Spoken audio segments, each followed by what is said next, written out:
Já sabe como refrescar as suas ideias na nova temporada? Esta primavera faça upgrade à sua lista de podcasts. Fique sempre à frente da história e garanta hoje acesso antecipado aos Podcast Plus do Observador. Agora, com 20€ de desconto. Assine em observador.pt.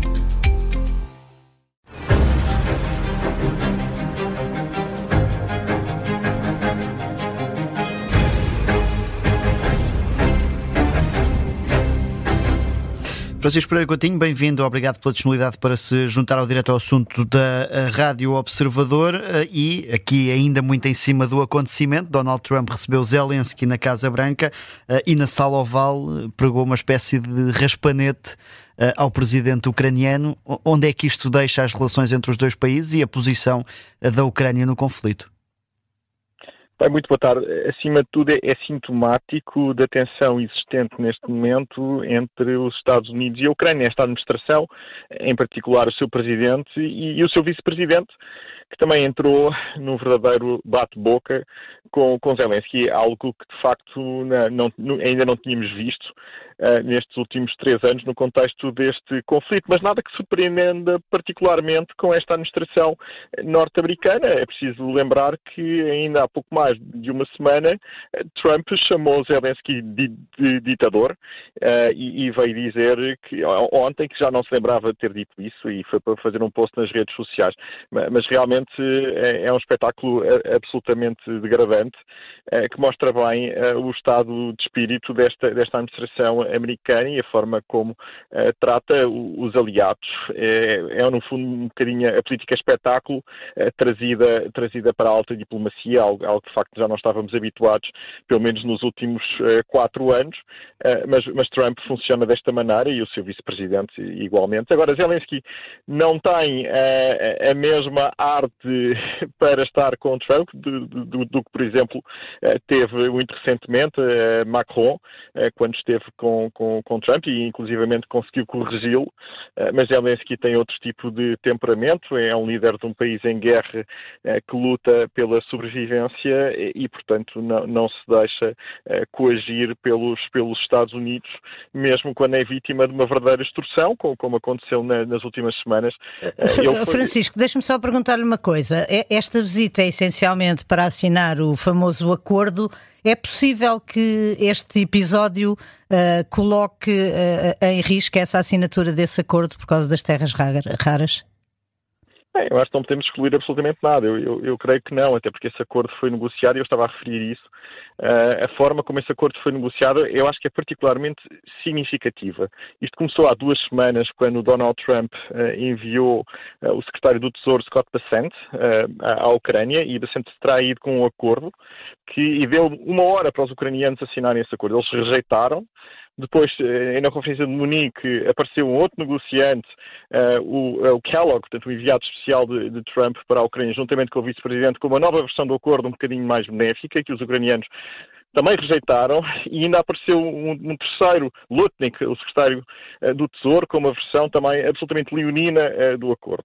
E é preciso lembrar que o Trump, a certa altura, veio dizer que queria que a Ucrânia pagasse 500 mil milhões de euros por ajuda que os Estados Unidos já teria dado à Ucrânia, quando os Estados Unidos nem 1/3 desse valor deram à Ucrânia. Depois veio dizer que por cada dólar que os Estados Unidos deram à Ucrânia, a Ucrânia teria que pagar em dobro. E, na verdade, se lermos o acordo que vai ser assinado hoje, percebemos que é um acordo perfeitamente razoável.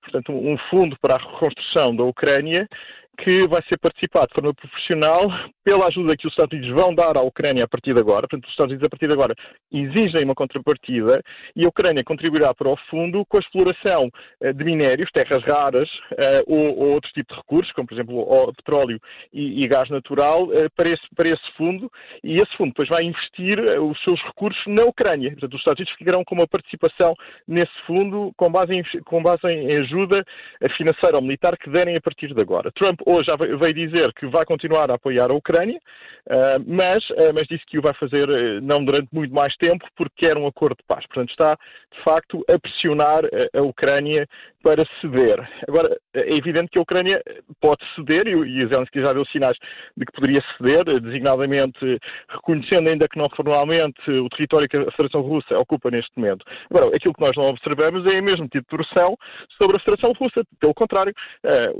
as notícias que estamos a ter são a de que os Estados Unidos estabeleceram relações diplomáticas formais, com troca de embaixadores, neste momento com a Rússia. É verdade que ontem também tivemos a notícia que as sanções que tinham sido decretadas por Obama foram renovadas.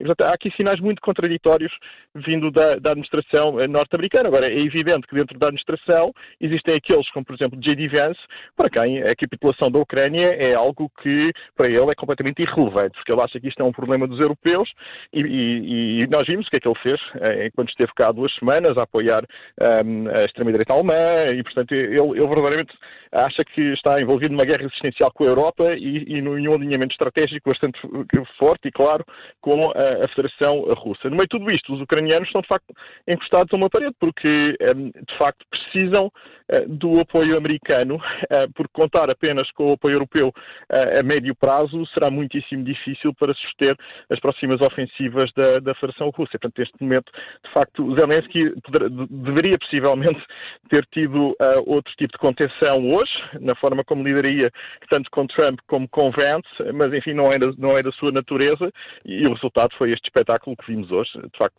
eu não me recordo de ver aquilo na Sala Oval alguma vez. Mas num certo sentido, Zelensky também tem uma imagem internacional e até para o seu próprio povo a preservar e, portanto, se não tivesse respondido ou reagido, isso poderia prejudicá-lo também, ou não? Quer dizer, eu não sei, fez-me aquela pergunta há bocado, que é quais são as consequências daquilo que aconteceu hoje. Certo. Poderá haver uma consequência sobre o acordo. A questão é, este acordo que vai ser assinado, ou já foi assinado, ou irá ser assinado hoje, era um acordo que beneficiava bastante a Ucrânia, porque significava que os Estados Unidos se comprometiam a continuar a apoiar a Ucrânia. E, portanto, isto era algo que os ucranianos pretendiam fazer justamente para não hostilizar o seu aliado.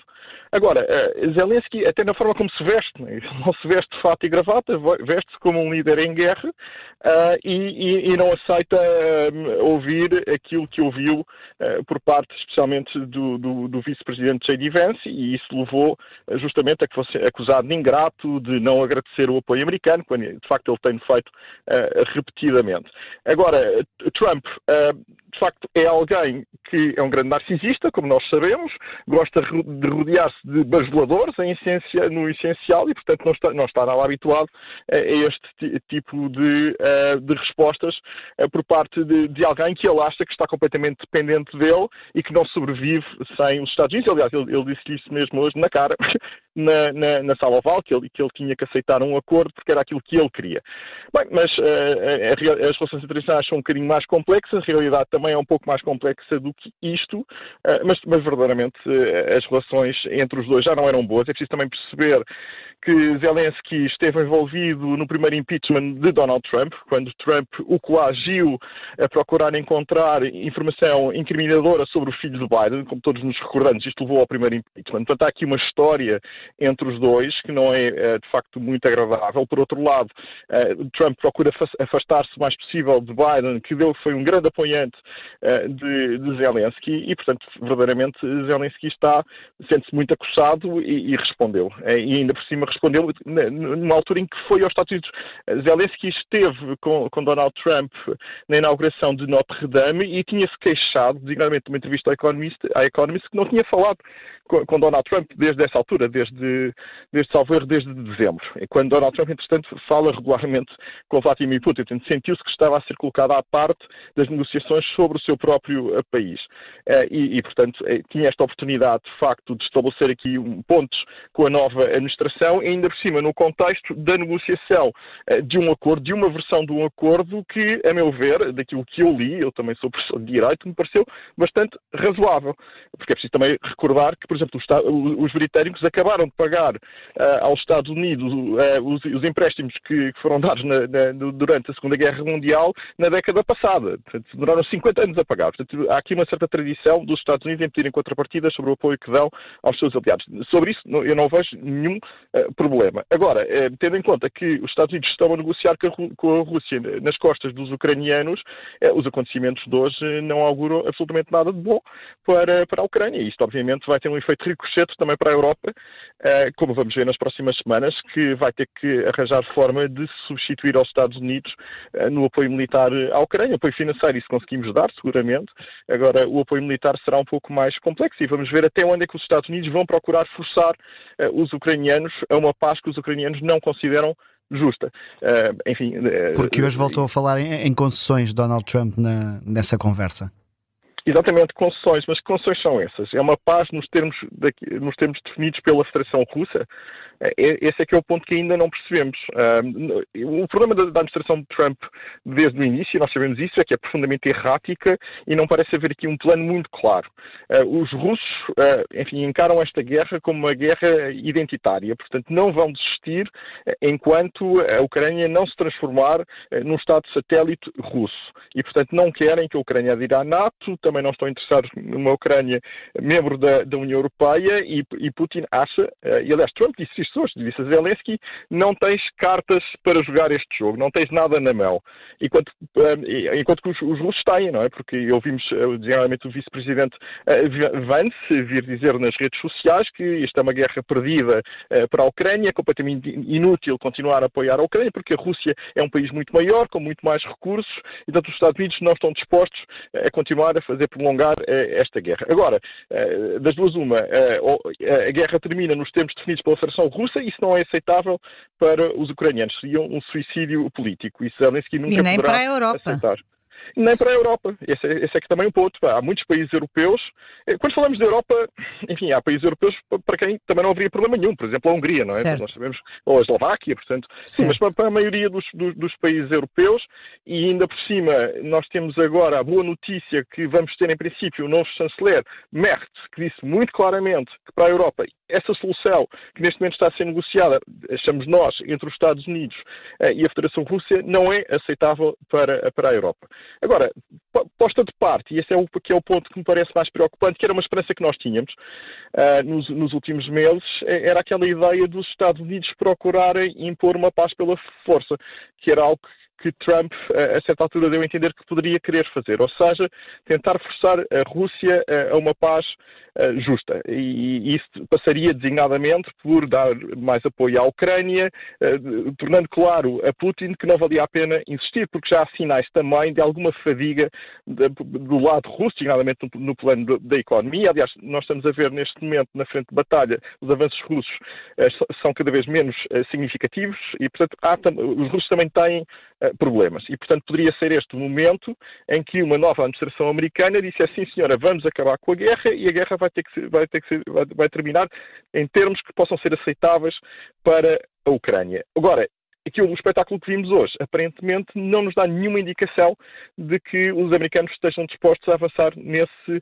caminho. E, portanto, a ala mais isolacionista, enfim, personificada muito no vice-presidente Vance, que hoje teve aqui uma intervenção forte, que é algo que até não é muito comum, ter um vice-presidente tão ativo em questões de política externa, de facto, é muito problemática para os ucranianos e também para nós, para os europeus, porque isto vai se tornar cada vez mais, já é, um problema europeu, com consequências também dramáticas no futuro da aliança transatlântica, não é? E também na questão portuguesa, não é? Nós somos um país atlântico e pensar num futuro em que não há uma aliança atlântica é particularmente problemático também para o nosso país, em que sempre estruturamos a nossa política externa com base nestes dois eixos, não é? A relação com os Estados Unidos e a relação com a Europa enquanto membros da União Europeia. E, portanto, eu acho que há muito pouca discussão em Portugal e também para as consequências que vamos ter para nós. Eu sei que a guerra na Ucrânia é muito longe das nossas fronteiras, mas Nova Iorque fica a 6 horas daqui. Portanto, nós temos muitíssimo a perder com o possível fim ou a entrada da NATO novamente em morte cerebral, como nos falou Macron em 2019. São de facto tempos muito complicados também, a meu ver, para o nosso país e, claro, para a União Europeia. Isso é evidente. Sem dúvida. Francisco Pereira Coutinho, muito obrigado pela disponibilidade para se juntar a nós depois deste inusitado momento na Sala Oval, na Casa Branca, entre Donald Trump e Volodymyr Zelensky. com o presidente norte-americano dar uma espécie de ralheta em direto ao presidente ucraniano sobre as condições para o fim da guerra. Aqui Francisco Pereira Coutinho, advogado de Direito Internacional, a ajudar-nos também a perceber os impactos que este encontro pode ter.